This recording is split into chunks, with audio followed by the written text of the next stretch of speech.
So let's do a quick talk on triggers. Emotional triggers, social triggers. What can you do, or what should you do to control them? Firstly, honesty. Like all these things, in any kind of counselling setting, psychological setting, it's acknowledging and identifying the issue, the flaw, is the first step, let's call it, in a recovery. So identifying the fact that there is an issue within the current framework. Yeah, the rain is coming in from that direction.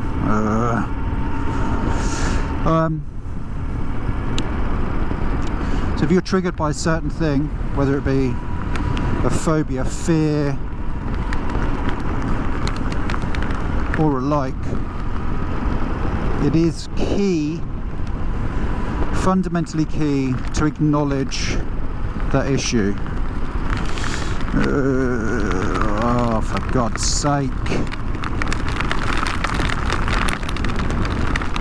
And in acknowledging that issue,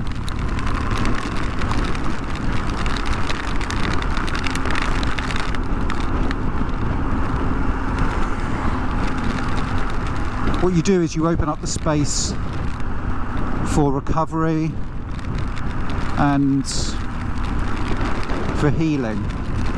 Now, it's really easy,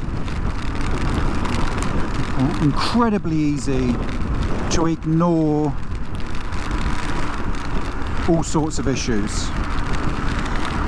It's really easy to just forget, to get absolutely drenched when it's said it's not going to rain.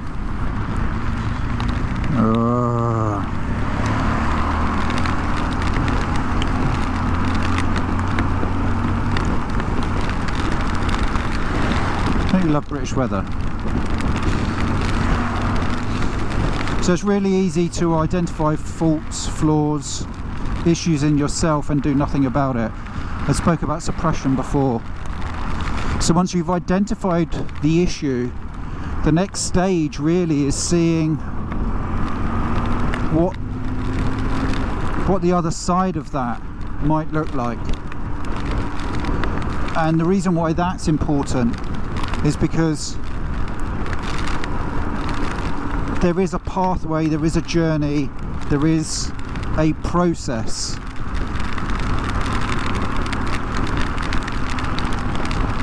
I'm not sure that Honda needs that amount of downforce to keep on the road. And what's that funny thing on the front wheel?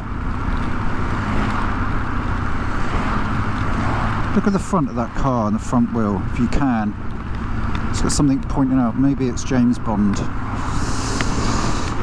And Q has created a beast of a vehicle. Right, I've got panniers on. Oh, it's a front splitter. Vroom.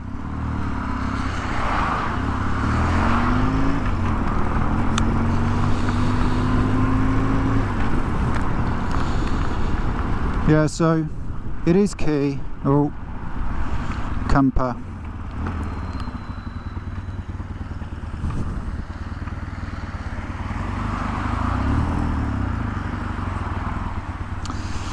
It is key to see the other side, to make sure that you have identified alternatives, that you've identified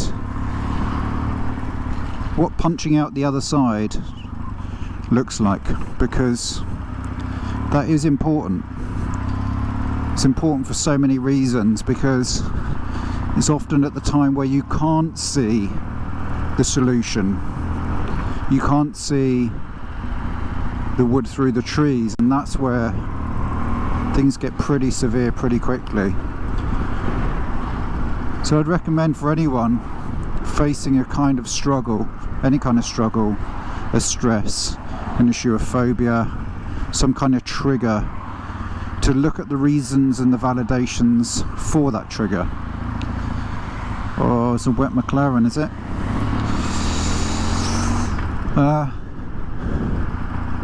You know, why have you added so much weight? Why is there so much gravity provided to it? You know, it can be easy to fall into that victim state, and I would discuss becoming the victim, identifying what you can do to remove yourself from that state as well. But I think it's important, as soon as you identify that there is a fault, there is some kind of programming error, no matter what the trigger might be, is to also own it.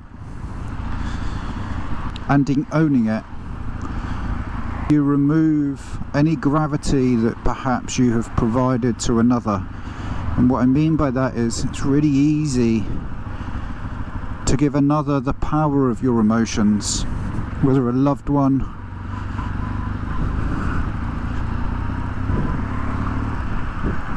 an historical traumatic event, something someone said to you once at, you know, school. It doesn't really matter in what context, but you need to regain control of your emotions by removing, certainly isolating, the reasons why you provided. I'm going this way.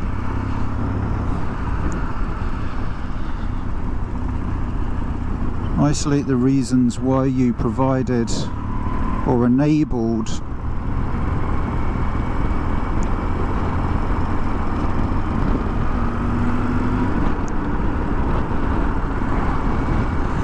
another to control your emotions.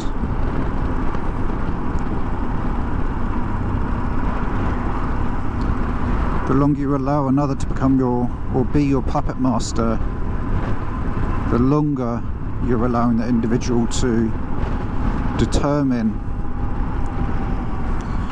your life, your journey.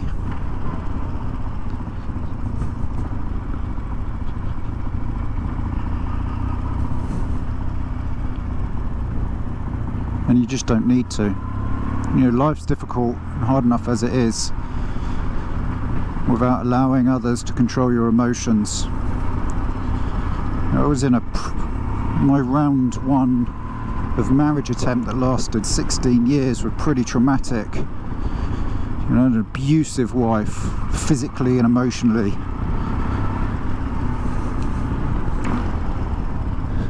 And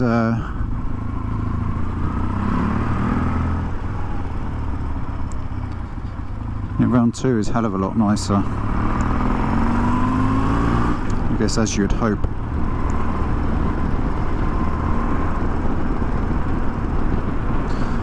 So now I'm absolutely drenched. I've got a soggy crutch,